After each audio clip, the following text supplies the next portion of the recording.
하나님 아버지, 우리가 이 시간 하나님의 말씀을 대하기 원합니다. 우리가 이곳에서, 부르신 곳에서 하나님 앞에 예배를 하고 하나님의 말씀을 듣습니다.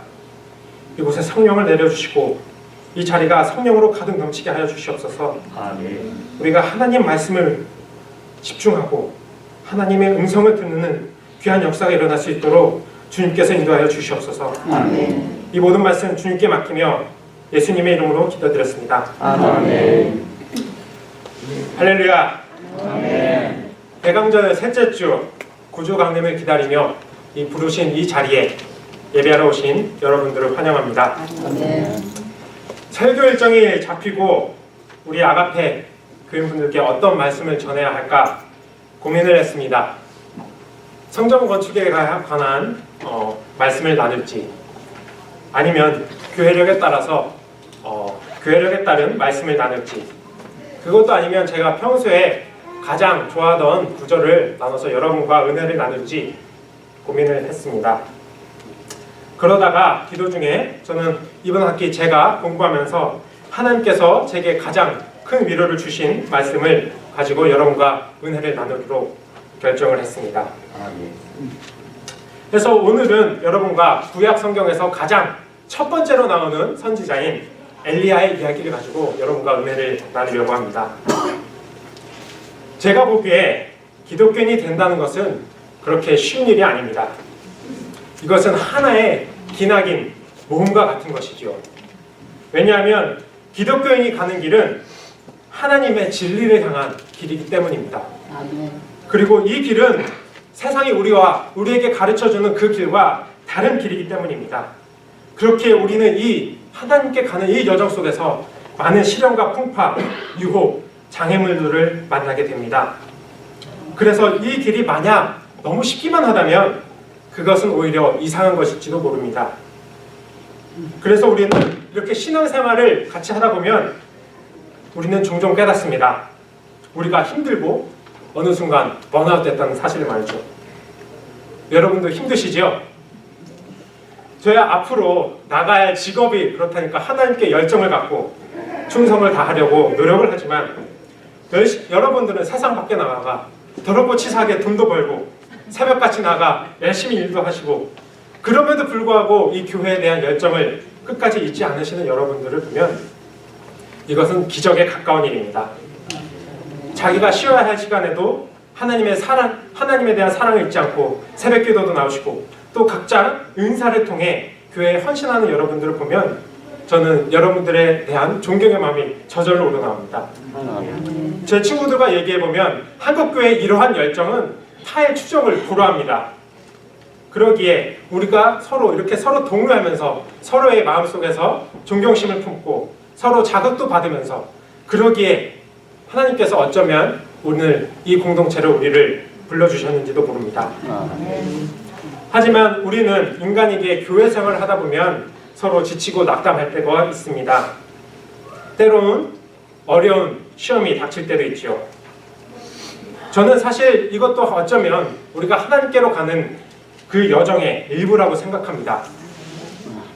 오늘 본문 말씀에 소개된 엘리야도 사실은 굉장히 지쳐 있습니다. 엘리야는 오늘 하나님께 말합니다. 여호와여, 이제는 다 되었습니다. 내 목숨을 거둬주십시오. 나는 내 조상들보다 나에게 하나도 없습니다. 그는 하나님의 일을 하다 지쳐서 이제 나무 밑에 숨어 하나님께 시위를 합니다. 내 목숨을 거둬달라고요. 근데 엘리야가 누구입니까? 엘리야는 우리가 성경에서 보는 가장 위대한 선지자 중 하나입니다. 그가 한 일을 기억해 보십시오. 그가 기도로 큰 가뭄이 있었을 때 그가 사르밧에서 어떤 일을 행했습니까? 그가 한 과부의 가정을 축복하자 그 집에 밀가루와 기름이 떨어지지 않았습니다. 그래서 그 가정에 과부와 그 아들 그리고 엘리야는 3년 반이 넘는 가뭄 속에서도 굶주리지 않을 수 있었습니다. 그뿐이 아닙니다. 그 과부 집에 아들이 죽었습니다. 그 과부는 엘리야를 원망합니다. 그러자 엘리야는 그 과부의 아들 위에 손을 얹고 기도합니다.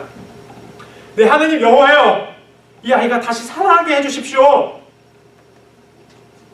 그러자 그 아이가 기적과 같이 다시 살아납니다. 그것을 보고 과부는 고백하죠. 진실로 엘리야는 하나님의 사람이라고 말이죠. 엘리야는 죽은 사람도 살렸습니다. 그것이 끝이 아닙니다. 엘리야는 갈멜산에서 바알 선지자 450명과 대결을 펼칩니다. 그는 마른 장작을 산더미처럼 세워놓고 하나님 앞에 기도합니다. 여호와여, 제 기도를 들어주십시오. 여호와께서 하나님이시라는 것을 이 백성에게 알려주십시오.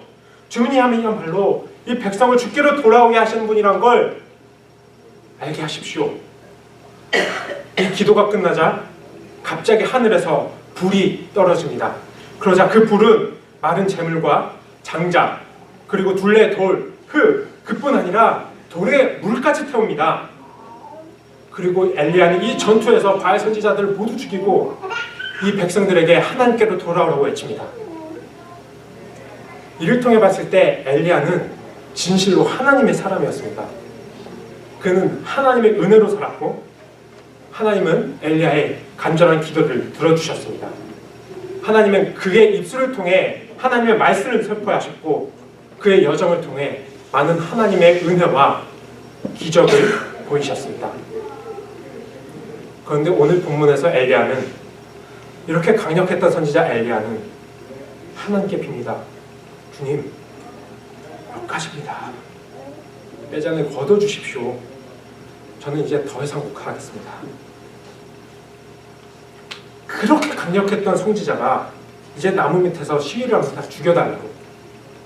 자신은 이제 더 이상 힘이 없고 자기는 내 조상보다 나을 것이 하나도 없다고 이야기합니다. 이게 도대체 무슨 일인가요? 그렇게 자신만만하고 수많은 기적을 일으켰던 그 선지자는 어디 갔습니까? 엘리야는 지금 그의 적들이 그의 목숨을 누린다고 하여 두려움에 사로잡혀 있습니다. 그리고 그는 이제 자기 혼자 남았다고 무서워서 나무 밑에 숨어 있습니다. 그런데 하나님은 오늘 그의 기도에도 아랑곳하지 않으시고 그에게 천사를 보냅니다. 그리고 그를 먹이죠. 천사는 말합니다. 일어나야 먹어라. 아직도 너가 갈 길이 멀다. 결국 그는 천사의 인도함으로 40일 밤낮으로 걸어가 하나님의 사는 신의 산에 이릅니다. 그리고 그는 다시 동굴 속에 앉아 숨어 있습니다. 그러자 하나님의 말씀이 다시금 엘리야에게 임합니다. 엘리야야, 어찌하여 여기 있느냐? 지친 엘리야는 투명스럽게 불평합니다. 만군의 하나님 여호와여, 저는 언제나 제 힘을 다했습니다. 그런데 이스라엘 백성은 주님과 맺은 언약을 어겼고 그들은 주님의 제단을 부셨고 주님의 선지자들을 죽였습니다. 그리고 이제 남은 사람은 나 하나뿐입니다. 그리고 이제는 내 목숨까지 빼앗으려 합니다.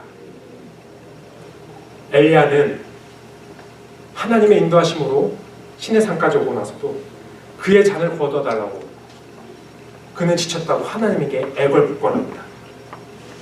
그는 하나님께 언제나 열정을 다했고 하나님의 말씀을 전했으며 죽은 사람까지 살렸는데, 하나님의 은혜로 살았는데 그는 이제 두려움에 사로잡혀 있습니다. 실망감에 사로잡혀 있습니다.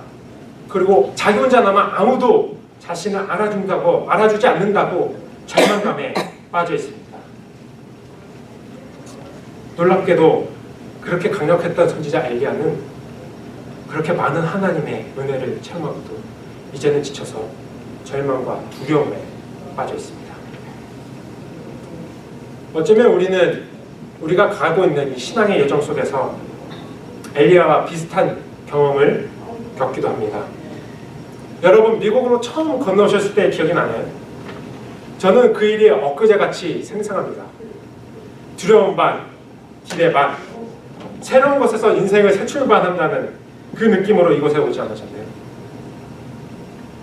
어쩌면 그때 우리는 하나님의 은혜로 이곳에서 다시 새 삶의 터전에서 새 삶을 시작한다는 그 생각을 갖고 하나님께 이렇게 고백했을런지도 모릅니다. 이 모든 것이 하나님의 은혜라고 말이죠. 저도 이 길까지 오게 기도로 준비했고 또 이렇게 고백했었죠. 이 모든 것이 하나님의 은혜라고요. 저의 삶의 여정을 돌아보면 하나님의 은혜로 가득했습니다. 하나님의 은혜로 이 길을 계속 갈 수 있었고 저는 잘 훈련받을 수 있었고 성실했고 어렸을 때부터 부모님께서 저를 서원하여 제 삶은 하루 기적과도 같았습니다. 많은 제 주변의 친구들은 여러 가지 사정으로 이 길을 떨어져 갔지만 저는 하나님의 은혜로 이곳까지 올 수 있었습니다. 그리고 저는 최고의 신학교에서 다른 나라 말로 공부할 수도 있는 그런 귀한 기회도 얻었습니다. 그래서 저는 살아가는 이것이 매일매일 기적 같았습니다. 매일매일 하나님과의 동행하심을 믿고 너무나 행복했었죠. 그런데 시간이 지나자 저는 조금씩 지치기 시작했습니다. 나름 한국에서 길고 난다고 해서 나왔는데 아무리 아는 것이 많아도 영어로 표현을 못하면 말짱 도루묵이더랍니다. 그리고 외국에서 생활하기, 또 외국말로 공부한다는 것, 특히 이 신학, 인문학 같은 것을 외국말로 공부한다는 건 미친 짓입니다. 제발 하지 마십시오. 또 어떤 때는 언어의 장벽에 막혀, 또 어떤 때는 문화의 차이 때문에 친구들의 이해도 받지 못할 때도 있습니다. 표현을 못 찾아 학문적 열정도, 하나님에 대한 열정도 지치고 절망에 빠지게 됩니다. 그리고 어느 순간 깨닫게 되죠. 아, 나도 번아웃 되었구나. 항상 그래왔던 4-5시간만 자고 열심히 공부하던 놈이 이젠 지쳐서 그럴 힘이 나지 않습니다. 하나님의 말씀과 신학을 열심히 공부했지만 왠지 더 이상 소용없을 것 같습니다. 왠지 하나님이 제 기도를 더 이상 들어주시는 것 같지가 않았습니다. 친했던 가족과도 싸우고 가장 친했던 친구와도 싸우고 공부는 점점 어려워지고 어느 순간 외로움과 두려움이 몰려왔습니다. 그리고 이렇게 기도했겠죠. 하나님, 저는 치워주세요. 여러분도 어쩌면 인생 중에 이런 비슷한 경험을 겪은 적이 있었을 겁니다. 친한 가족을 잃었을 때, 친구가 배신을 했을 때, 그리고 믿었던 나의 건강이 악화될 때 우리는 언제나 당황하고 두려워합니다. 우리는 인생을 살면서 세상의 별의별 문제와 봉착합니다. 그리고 때로는 고난의 시간을 갖습니다. 믿었던 친구, 믿었던 가족, 믿었던 이웃까지 떠나기 마련입니다. 언젠가 그 친했던 사람들도 나의 원수가 되고 적이 되어 있을 수도 있습니다. 그리고 우리는 그렇게 막다른 골목에 서 있을 때 깨닫게 됩니다. 우리는 하나님 일을 한다고 했는데, 교회를 한다고 했는데 돌아오는 건 원망과 실망뿐입니다. 그리고 그 결과 얻은 것은 새 힘과 희망이 아니라 두려움과 아픔과 상처뿐입니다. 그런데 오늘 본문 말씀에서 하나님은 그래도 끝까지 엘리야를 포기하지 않으십니다. 그래서 그는 지친 엘리야에게 자신의 모습을 보여주기로 결심합니다. 그래서 여호와께서 말씀하십니다. 가거라, 산 위에 서거라, 내가 네 앞으로 지나가겠다. 그러자 어떤 일이 일어납니까? 큰 바람이 불어옵니다. 여호와의 바람이 불자 산을 가르고 바위까지 가릅니다. 그 바람 뒤에는 큰 지진이 일어납니다. 그리고 그 큰 지진 이후에는 불이 일어납니다. 하지만 여호와께서는 이렇게 거대하고 위대한 자연현상과 기적 속에 계시지 않았습니다.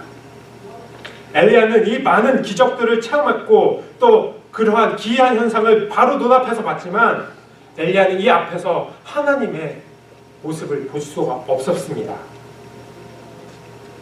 그런데 그때 이 기이하고 이 거대한 자연현상과 기적 앞에 그 뒤에 조용하고 부드러운 목소리가 엘리야에게 임합니다.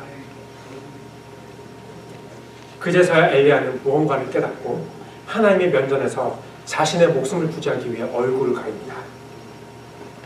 그리고 동굴 밖으로 나갑니다. 그때 부드러운 고요함, 영어로 하면 sheer silence, 그 속에서 하나님의 음성을 듣습니다. 엘리야야, 엘리야야, 여기서 뭘 하겠느냐? 엘리야는 그 sheer silence, 그 그 고요함 속에서 부드러운 하나님의 음성을 들었습니다. 그는 큰 바람과 지진, 불 속에서 하나님을 본 것이 아니라 그의 내면에서 나오는 그 내면의 목소리에서 나오는 그 고요함에 하나님의 음성을, 하나님의 부르심을 받습니다. 엘리야야, 뭐하느냐? 남주야, 경성아, 안순아, 회수가, 범영아, 여기서 뭘 하느냐? 엘리야는 그 부드러운 이널 보이스 속에서 하나님에게 웨이크업 사인을 받습니다. 도대체 여기서 뭘 하느냐?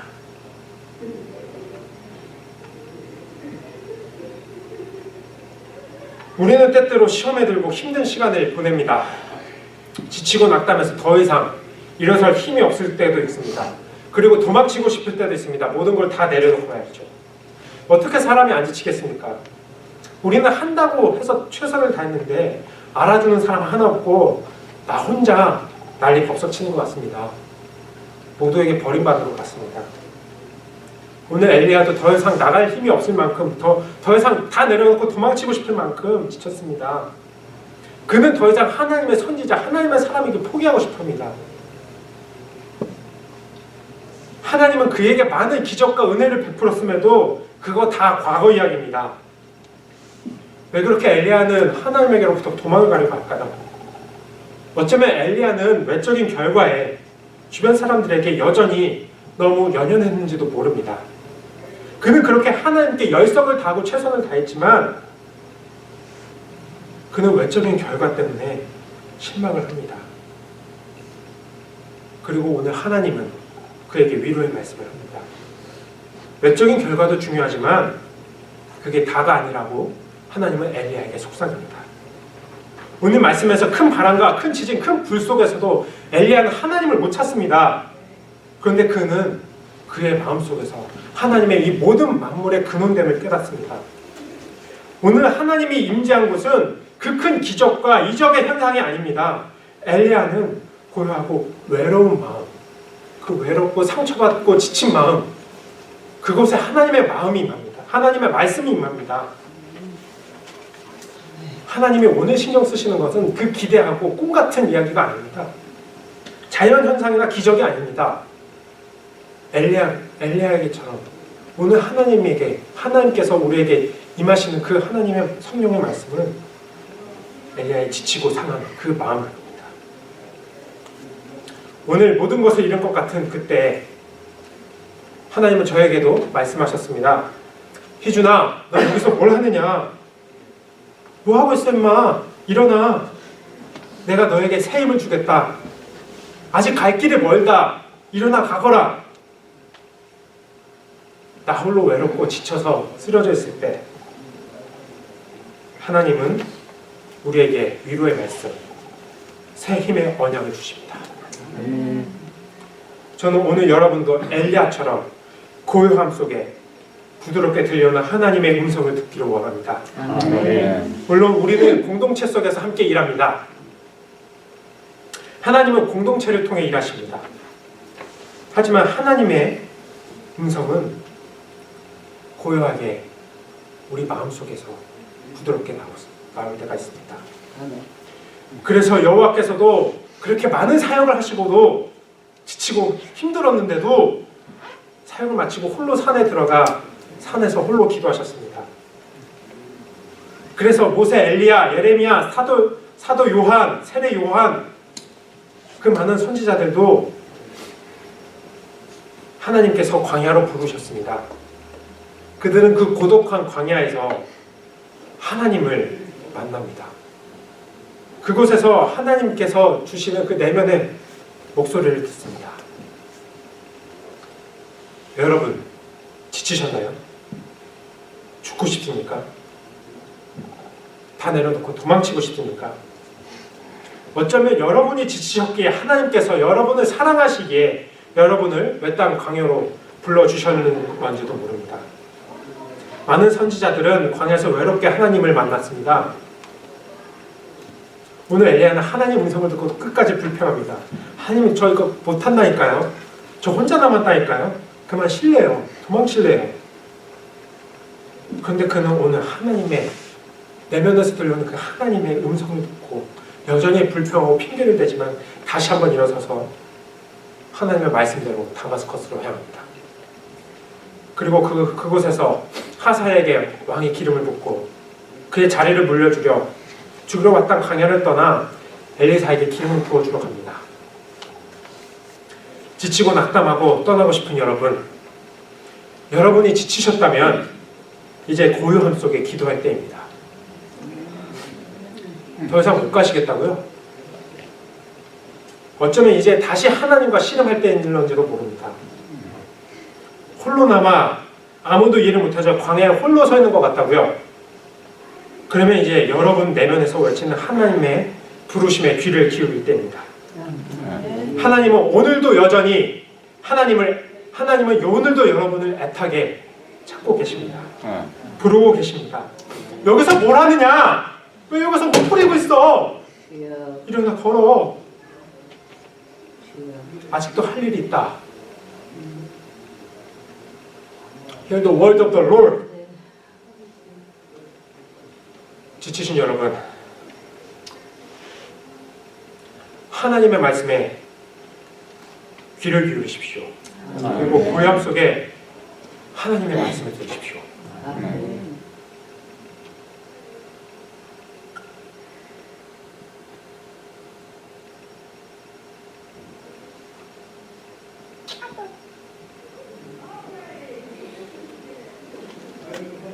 그 고요함 속에 주님이 우리 여정에 새 힘과 새 힘을 보여주실 것입니다. 아멘. 네.